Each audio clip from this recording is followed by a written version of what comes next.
Although the start of the Arab expansion into the Middle East is often associated with the battles of Yarmouk and Al-Qadisiyah, raids and counter-raids were a constant for the region. The tribal Arabs and the Sassanid Empire clashed early and often, and the Battle of Dukar was the perfect example of the political and tribal reality of the region prior to the rise of the Caliphate. During the 2nd century AD, a group of Arabian tribes united in the Tanukid Confederation and moved from southern Timaha to Iraq and Syria.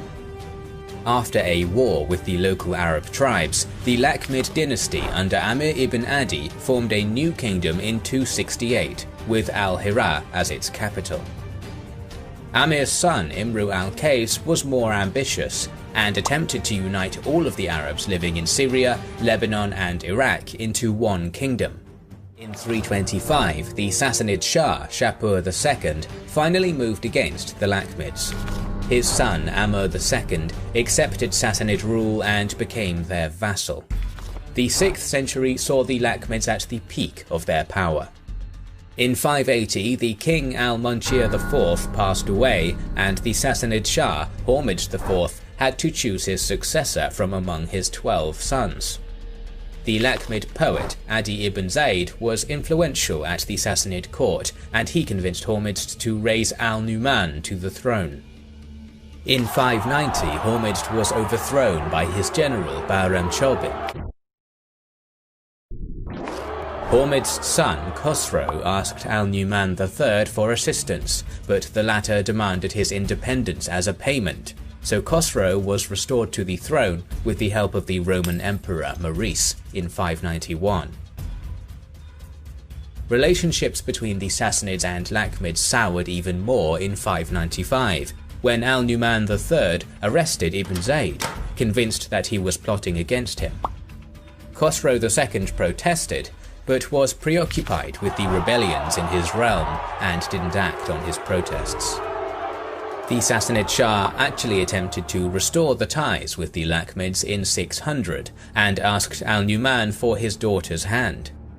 According to the sources, Al-Numan refused and even insulted the Sassanid women. The Lakhmid king understood that he had made a mistake and that retribution would happen soon. He contacted one of the largest Arab tribes, Bakir ibn Wa'il, asking for help. The latter promised to protect Al-Numan's family and possessions. In 602, Khosrow invited Al-Numan to Ctesiphon, where he was imprisoned and soon died. Khosrow appointed a governor for Al-Hira, effectively ending the Lakhmid kingdom. Khosrow demanded that the tribe send them to Ctesiphon, but the Bakir ibn Wa'il's chiefs refused, so a war between the Sassanids and the Arab tribe became inevitable, so the Shah ordered his governors to attack the Bakir ibn Wa'il. Initially they were gripped by fear, but their leader, Hanzala bin Thalaba, managed to restore order. As the tribesmen rushed headlong to run away, Hanzala admonished them to fight and resist.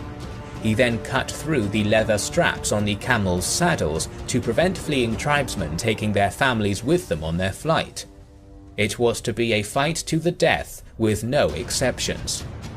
Hanzala erected his tent in the depression of Dukar and took an oath that he would not flee.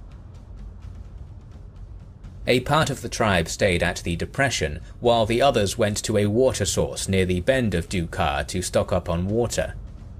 There they met the Persian vanguard looking to do the same. The Persians came upon them and fought them at the bend. The vanguard suffered from thirst, hence they fled without making much of a stand. Being hard pressed, they retreated to the nearby water source of Al-Jubabat. The Bakir ibn Wa'il pursued them, fighting fiercely. The Persian troops came together in a compact mass, threatening their pursuers and hoping to secure a source of water. Then the rest of the tribesmen at the bend rallied to the attack, pressuring the Persians to relinquish their position. The two groups fought at Al-Jubabat for a whole day.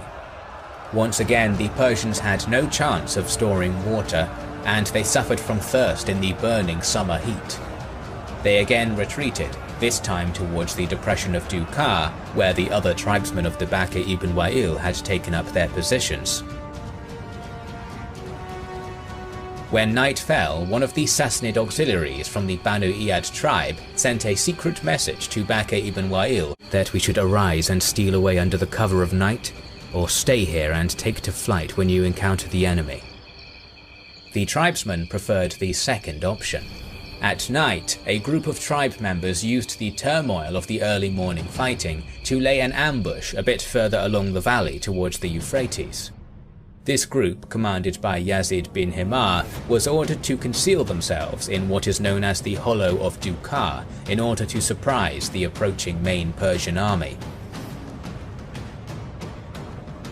The second day of the battle entered a new phase when the main Persian army reached their vanguard in the depression of the Dukar Valley.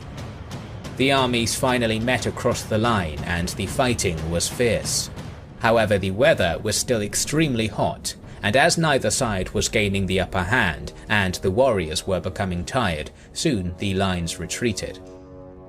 Seeing that some of his kinsmen were fearful, commander of the Arab army Hanzala used a brief lull in the fighting to cut even more straps on saddles to make sure nobody would flee the battlefield.